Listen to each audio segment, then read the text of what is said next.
Hey guys, showing you this SmartDevil small humidifier. It's a 600 ml portable mini humidifier with a USB personal desk humidifier. So you can use it in a bedroom, office, or anywhere you want. And just open the box and see what's inside.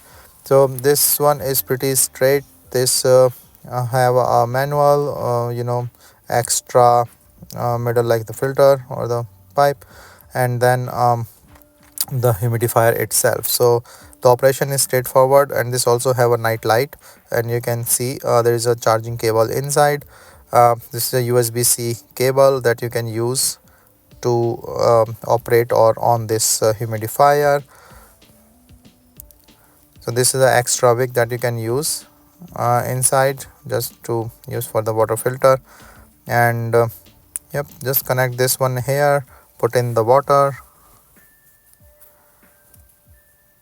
and start this humidifier.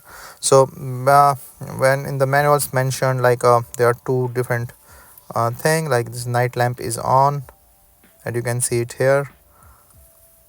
And then with the some of these clicks, there is a